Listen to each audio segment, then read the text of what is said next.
오늘의 말씀은 통치자 예수님이라는 말씀으로 여러분들과 말씀을 나누도록 하겠습니다. 우리 함께 따라해 보실까요? 통치자 예수님.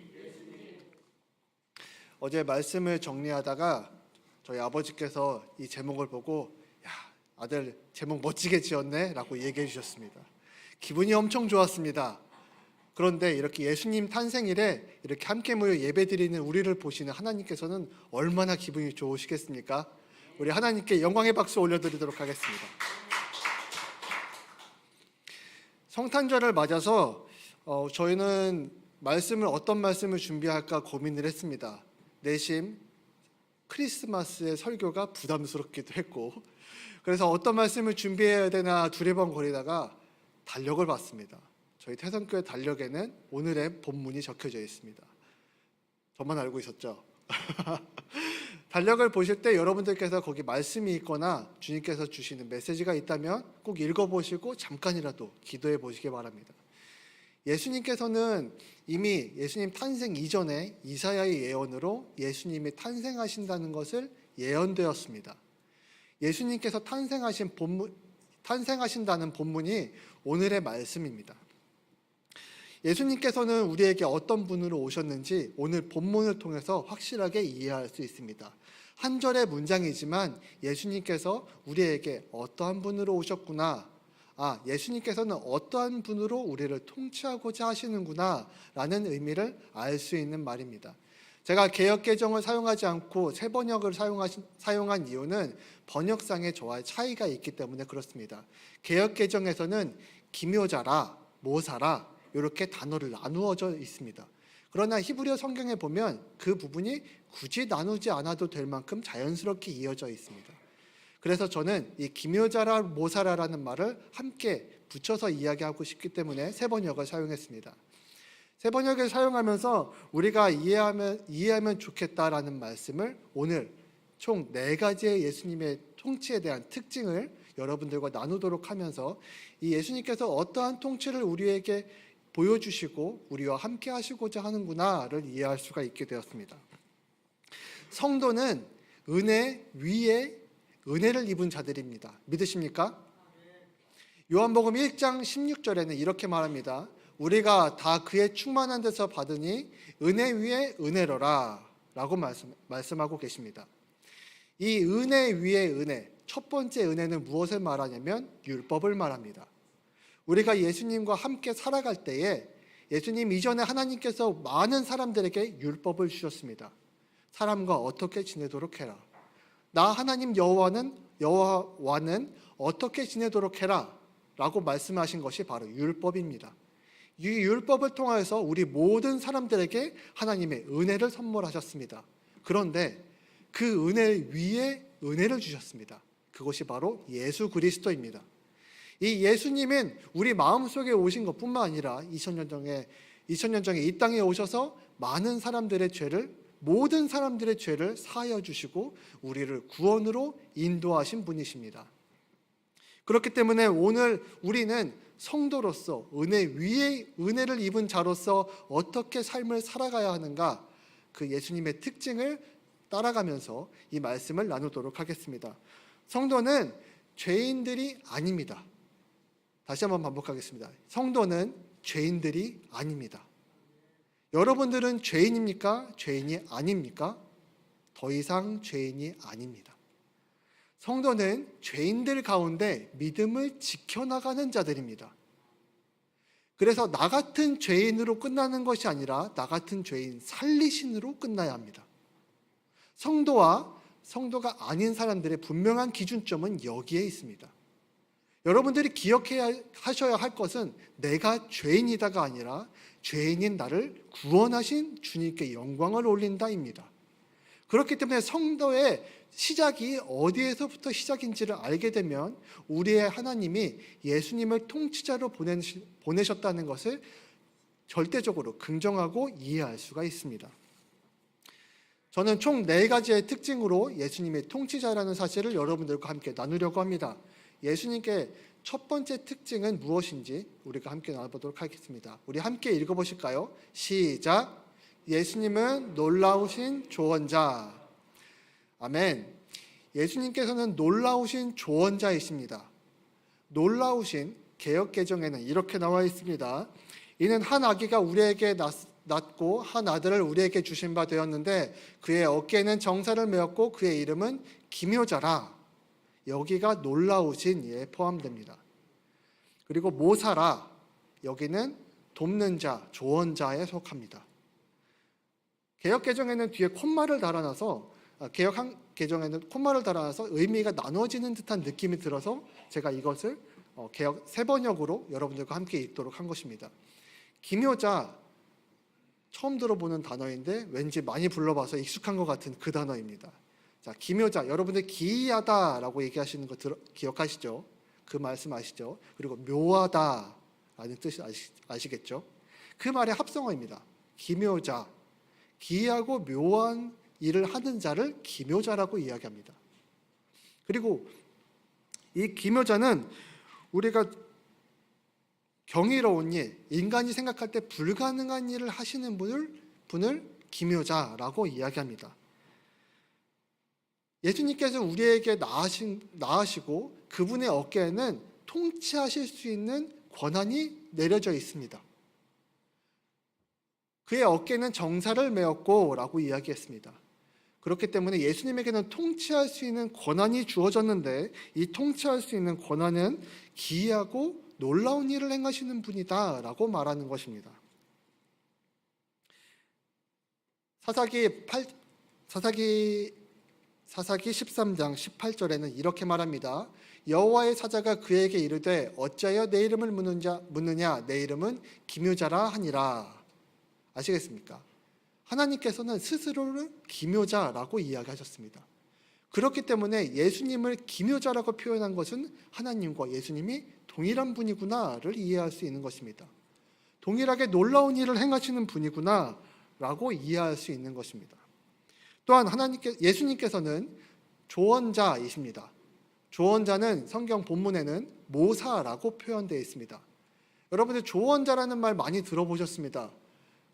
그러면 조언자, 똑같은 말 모사라는 단어는 성경에서 이렇게 말합니다. 사무엘하 15장 12절에 이렇게 말합니다. 제사 드릴 때에 압살롬이 사람을 보내 다윗의 모사 길로 사람 아히도벨을 그의 성읍 길로에서 청하여 온지라 반역하는 일에 커감해 압살롬에게로 돌아오는 백성이 많아지니라. 이 말을 잘 이해해 보시면 압살롬이 반역을 했습니다.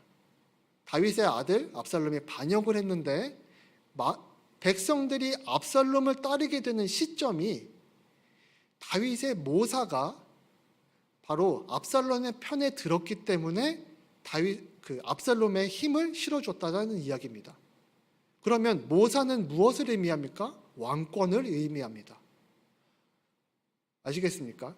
다윗의 모사 아히도벨이라는 사람이 압살롬에게 붙었기 때문에 압살롬이 왕권을 백성들에게서 얻을 수가 있었습니다. 그렇기 때문에 이 모사라는 단어는 도와주는 사람, 왕의 권한을 증명하는 사람으로 이해할 수 있습니다. 기묘자라 모사라 놀라우신 조언자는 바로 예수님을 뜻한다고 우리는 본문을 통해서 읽었습니다. 그렇기 때문에 우리는 우리를 도우시고 놀라운 일을 행하시는 이 조언자 예수님을 자세히 알아볼 필요가 있습니다. 여러분들은 다윗의 모사 이 아히도벨 말고도 많은 사람들을 알고 있습니다. 이삭 아십니까? 이삭 아시죠? 애굽에서 총리를 맡았습니다. 이 사람도 모사에 속합니다. 다니엘 아십니까? 다니엘도 조언자의 역할을 했습니다. 다니엘도 모사에 속합니다. 이제 모사가 어떠한 의미인지 확실하게 아시겠죠? 그렇기 때문에 하나님께서는 우리들에게 예수님을 도움을 주시는 놀라운 조언자로 보내셨습니다. 그러면 이 놀라운 조언자이신 예수님께서 어떠한 일을 하는가? 바로 자문관의 역할을 하는데 에스라 7장 15절에는 이렇게 말합니다. 왕과 자문들이 예루살렘에 거하시는 이스라엘 하나님께 성심으로 드리는 은금을 가져가고 라고 이야기합니다. 하나님께 갈 수 있는데 반드시 필요한 사람들이 누구입니까? 자문관들입니다.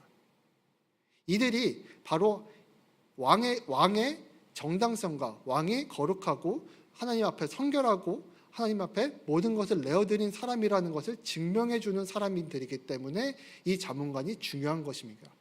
예수님께서는 이 자문관의 역할, 우리들에게 도와주는 상담자의 역할을 해주시는 겁니다. 하나님 앞에서 우리를 변론해 주십니다.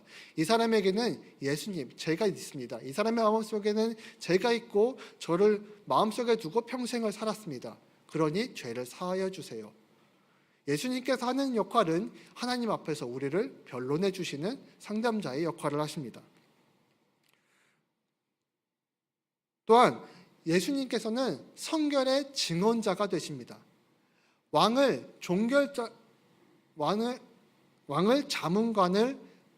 자문관을 맡은 예수님께서 우리들이 성결하다는 것을 증명해 주시는 분이 바로 예수님이 됩니다. 이사야 1장 25절 26절 우리 함께 읽도록 하겠습니다. 시작. 내가 또 내 손을 내게 돌려 내 찌꺼기를 잿물로 씻듯이 녹여 청결하게 하여 내 혼잣물을 다 제하여 버리고 내가 내 재판관들을 처음과 같이 내 모사들을 본래와 같이 회복할 것이라. 그리한 후에 내가 의의 성읍이라 신실한 고을이라 불리리라 하셨나니. 모사라고 하시는 이 분이 왜 중요하냐면 모사가 깨끗하여진 상태이기 때문에 우리가 하나님으로부터 깨끗하다는 증명을 받을 수가 있습니다. 위에 보시면 내 찌꺼기를 내 잿물로 씻듯이 녹여 청결하게 하며 라고 이야기합니다. 그리고 내 혼잣물을 다 제하여 버리고 라고 얘기하고 있습니다. 나의 모든 죄악을, 모든 죄값을, 더러운 죄를 사하여 주셨다. 그런데 그것이 어떠한 전제에서 이루어지는 거냐 하냐면 재판관들이 처음과 같이 회복해야 합니다. 그리고 모사들이 본래와 같이 회복해야 합니다. 다시 말해 내가 아무리 순결하다고 주장을 하여도 나를 증언해 줄 사람이 순결하고 하나님 앞에 올바르지 않으면 나는 증명될 수가 없는 것입니까? 세상에 많은 사람들이 예수님 앞에서 삶을 살아가는 데에 나는 거룩하게 열심히 성심성의껏 살았다라고 주장을 합니다. 그러나 예수님께서 이들을 증언해 주시지 않고 증명해 주시지 않으면 하나님 앞에서 의의 성읍이라 불릴 수가 없고 신성한 고을이라 불려질 수 없습니다. 그렇게 되지 아니하면 우리는 천국에 들어갈 수 없게 되는 것입니다. 그렇기 때문에 예수님께서 놀라운 조력자라서 조언자로서 우리와 함께 하시다는 것은 굉장히 큰 의미가 있습니다. 또한 예수님께서 하시는 일이 무엇입니까? 하나님께서는 우리에게 많은 교훈들로 우리와 함께 하셨습니다. 우리를 훈계하시고 교훈을 주셨습니다. 또 가르치시고 훈계하시고 우리를 위해서 계획하셨습니다. 또 교훈과 영광으로 나를 영접하여 주셨습니다. 하나님께서 이 모든 일을 행하실 때에 예수님께서 이 땅에 우리가 함께 하시게 되었습니다. 하나님께서 하시던 일을 예수님께서도 우리와 함께 하시겠다고 약속하신 겁니다. 그렇기 때문에 예수님의 이 역할은 예수님이 하늘로 돌아가신 후에도 우리와 함께 이어나갈 수 있도록 준비해 놓고 가셨습니다. 요한복음 14장 16절에 이렇게 말합니다. 내가 아버지께 구하겠으니 그가 또 다른 보혜사를 너희에게 주사 영원토록 너희와 함께 있게 하리니 라고 말씀하십니다. 예수님께서는 하늘로 올라가시면서 저희를 외롭게 버려주지 않으셨습니다. 예수님께서 이 땅에 태어나시고 이 땅에 탄생하시고 우리의 모든 죄가를 가져가시고 다시 부활을 허락하셨을 때에 우리들에게 떠나가시면서 보혜사를 허락해 주셨습니다. 이 보혜사라는 뜻은 은혜를 지키도록 가르쳐 주시는 분입니다. 은혜를 지키도록 우리 마음속에 은혜를 지키도록 보호해 주시는 분을 보혜사라고 이야기합니다. 그렇기 때문에 예수님을 통해서 얻은 구원을 우리가 끊임없이 하나님 앞에 지킬 수 있는 것은 바로 예수님이 우리 마음속에 성령님으로 남아 계시기 때문에 그런 것입니다. 예수님이 놀라우신 분이라는 것을, 나를 도와주고 계신 분이라는 것을 이제 확실하게 아시겠습니까? 예수님께서는 우리들에게 또한 보혜사의 뜻을 지키도록, 보혜사로서 예수님께서 우리들에게 역할하시도록 또한 이렇게 말씀하십니다. 사도 바울이 하나님 이외의 모든 사람은 어떠한 것도 모사가 될 수 없다라고 이야기합니다. 예수님 이외에 어떠한 분도 모사가 될 수 없다라고 이야기합니다. 로마서 11장 33절 34절 우리 함께 읽도록 하겠습니다. 시작. 깊도다 하나님의 지혜와 지식에 풍성하며 그의 판단은 헤아리지 못할 것이며 그의 길은 찾지 못할 것이로다. 누가 주의 마음을 알았느냐? 누가 그의 모사가 되었느냐?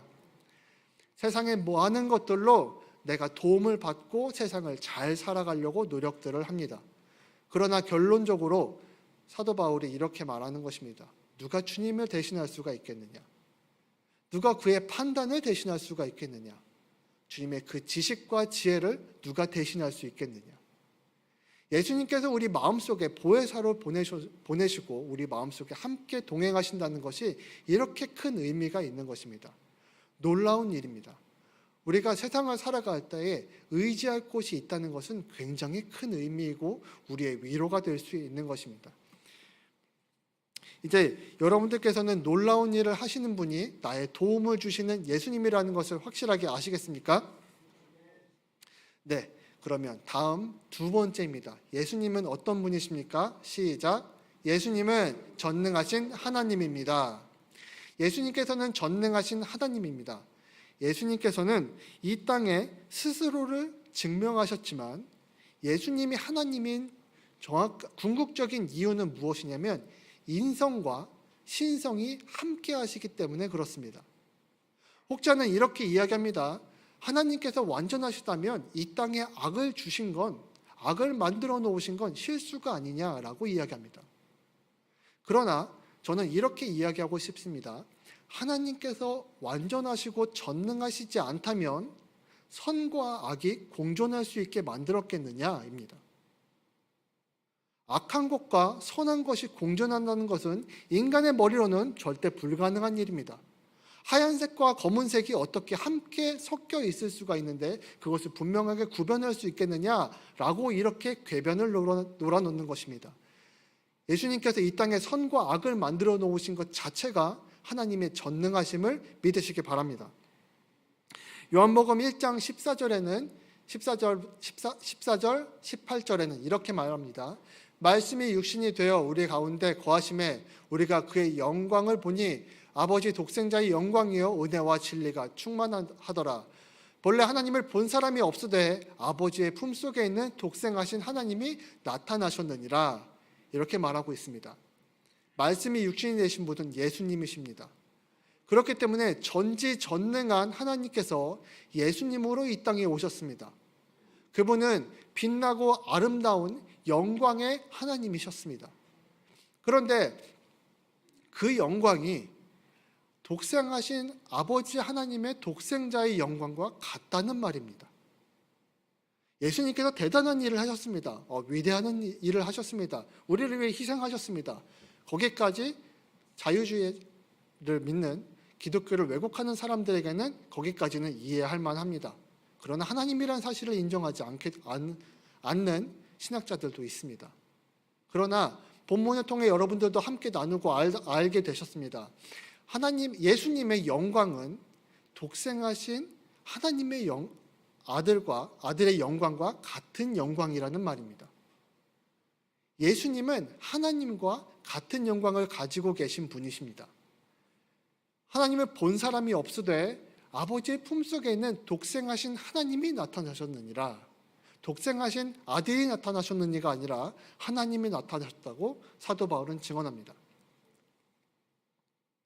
죄송합니다. 사도 바울은 아니라 세례 요한이 증언합니다. 세례 요한은 일찍이 예수님을 알고 있었고 예수님을 증언하고 대언하는 사람이었습니다. 예수님을 준비하고 예비하는 사람이었습니다.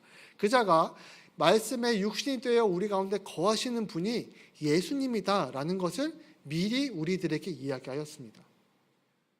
그렇기 때문에 우리는 예수님이 전능하신 하나님이다라는 사실을 이해할 수가 있습니다.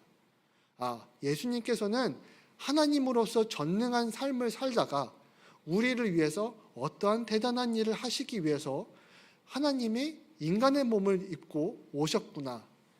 그렇게 이해할 수 있는 것입니다. 예레미야 29장 11절에 이렇게 말합니다. 여호와의 말씀이니라 너희를 향한 나의 생각을 내가 아나니 평안이요 재앙이 아니라 너희에게 미래와 희망을 주는 것이니라. 아멘. 예수님께서 우리를 위해서 전능하신 분으로 오셨는데 그 목적이 무엇입니까? 본문에 나와 있습니다. 미래와 희망을 주는 것이 그 목적입니다. 수많은 전능함이 이 땅의 모든 역사를 하실 수 있는 그분이 우리를 위해서 목적하신 바가 바로 우리에게 미래를 주시고 우리에게 희망을 주시겠다고 약속하신 겁니다. 이 말씀은 저희는 의지하며 나아가게 됩니다. 그렇기 때문에 하나님의 전능함을 우리가 믿어 의심치 않을 수가 있는 것입니다. 우리가 하나님을 믿을 때, 예수님을 믿을 때 전능하신 분으로 믿으시기 바랍니다. 하나님께 살아계신 증언이시고 이것은 하나님께서 우리에게 말씀하신 것을 지키고 그것을 성취하신 것의 증거입니다. 예수님께서 태어나시겠다라고 이사야가 고백을 했고 그 예언이 2000년 전에 예수님의 부활로 이어졌습니다. 예수님의 죽으심으로 십자가의 구속이 시작되었고 예수님의 부활로 우리의 미래가 확정되었습니다. 그렇기 때문에 우리가 예수님께 미래를 받았고 희망을 받았다는 것은 우리가 더 이상 부정할 수 없는 사실입니다. 이 놀라운 사실을 여러분들과 저는 함께 나누시고 기뻐하실 수 있는 성도 여러분 되시기 바랍니다. 세 번째 특징입니다. 세 번째 특징은 예수님께서는 영존하신 아버지입니다. 우리 함께 읽어보실까요? 시작. 예수님은 영존하신 아버지. 예수님은 영존하신 아버지입니다. 우리에게 아버지는 함께 어울리고 우리를 지켜주는 분이십니다. 맞습니까? 아버지는 우리를 지켜주고 어떤 위기에서도 우리를 보호해 주시는 분입니다. 고대 근동에 있는 왕들은 자기 백성들에게 아버지로 불렸습니다. 그리고 심지어 죄인들에게까지 왕은 아버지라고 불렸습니다. 왕에게 자비를 구할 수 있고 자기의 목숨을 지켜줄 수 있는 유일한 분이기 때문에 그렇습니다. 그렇기 때문에 예수님을 아버지라고 부르는 것은 우리가 이해할 수 있는 요소입니다. 그러나 영존하신 영원히 존재하는 아버지라는 것을 우리가 이해하기에는 조금 갸우뚱할 수 있습니다. 왜냐하면 예수님께서는 이미 돌아가시고 우리와 함께 있지 않으시기 때문에 그렇습니다. 그러나 예수님께서는 우리를 태초부터 그리고 영원까지 우리와 함께 하신다고 이야기하십니다. 예수님께서 우리를 보호하시는 기간은 창조에서부터 영원까지입니다. 만물이 그로 말미암아 지은 바 되었으니 지은 것이 하나도 그가 없이는 된 것이 없느니라 라고 요한복음에 말씀하였습니다. 요한복음의 말씀을 보면 만물이 그로 말미암아 지은 바 되었으니 라고 말하고 있습니다. 예수님께서 만물이 지어질 때에 함께 하셨다라는 말입니다. 우리와 함께 하시는 예수님은 태초부터 함께 하셨다는 것을 우리는 여기서 알 수 있습니다. 그가 없이는 된 것이 없느니라. 왜냐하면 하나님께서 말씀으로 세상을 지으셨습니다. 예수님을 통하여 이 땅이 지어지게 된 것입니다. 그렇기 때문에 우리의 계획하신가 우리의 국류를 예수님께서는 언제부터 계획하셨습니까? 만물이 창조될 때부터, 태초부터 계획하신 일입니다. 그렇기 때문에 예수님의 영원하시다는 것은 우리는 이 본문을 통하여서 알 수 있습니다. 또한 예수님께서 우리를 태초부터 영원하게 함께 하시겠다고, 영원하게 지켜주시겠다고 하셨던 그 약속은 요한복음 10장 28절에 나와 있습니다. 우리 함께 읽어보실까요? 시작. 내가 그들에게 영생을 주노니 영원히 멸망하지 아니할 것이요 또 그들을 내 손에 빼앗을 자가 없느니라. 아멘. 우리에게 영생을 주신 예수님께서 우리를 절대로 누군가에게 빼앗기지 않는다라고 말씀하십니다. 세상이 우리를 많이 힘들게 하고 뒤흔들 수 있습니다. 정신없이 흔들고 우리가 사역을 못하고 예수님의 일을 못하도록 우리를 많이 흔들고 우리의 정신을 무너뜨릴 수가 있습니다. 그러나 우리의 정체성, 우리와 예수님이 함께 하시다는 이 사실은 절대로 빼앗길 수가 없는 사실입니다. 그렇기 때문에 예수님이 우리와 함께 하시다는 것은 태초부터 만물이 지어질 때부터 영원까지 이어진다는 것을 기억하시기 바랍니다. 예수님께서는 우리에게 이러한 아버지로 함께하게 되신 것입니다. 마지막입니다. 예수님은 어떠한 분이십니까? 우리 함께 읽어보도록 하겠습니다. 시작. 예수님은 평강의 왕이다. 예수님은 평강의 왕이십니다. 여기서 중요한 것은 예수님께서 평강의 왕이다. 끝이 아닙니다. 평강의 왕이 되기 위해서 필요한 것은 무엇입니까? 평강을 만들어낼 수 있는 힘입니다. 이해하시겠습니까? 평강의 왕이라는 것은 평강을 지키는 왕이 아닙니다. 평강을 만들어낼 수 있는 힘이 있는 자가 왕입니다. 예수님께서는 우리에게 평강의 왕으로 오셨습니다. 이유가 어떻게 되냐? 하나님과 인간의 관계를 화목하게 회복해 주신 것에서부터 시작됩니다. 예수님이 우리에게 해주신 평강의 왕의 힘은 여기부터 시작이 됩니다. 곧 우리가 원수 되었을 때에 그의 아들의 죽으심으로 말미암아 하나님과 화목하게 되었은즉 화목하게 된 자로서 더욱 그의 살아나심으로 말미암아 구원을 받을 것이니라. 여기에 화목이라는 단어와 구원이라는 단어의 순서를 정해보시면 이해하시기 편할 겁니다. 예수님이 탄생하시기 이전에는 하나님과 화목하는 것밖에 못했습니다. 하나님의 심판을 피하고자 하나님의 심판을 용서받고자 화목하게 할 수 있는 제사밖에 지낼 수 없었습니다. 그러나 예수님께서 화목하심과 동시에 부활하셔서 구원을 우리와 하나님과 이어주셨습니다. 그래서 화목하시게 한 것에 대한 힘, 그리고 우리에게 구원을 주셨다는 이 힘, 이 두 가지의 힘 때문에 예수님께서는 평강을 만들어내고 지켜낼 수 있다는 확신을 가질 수가 있는 것입니다.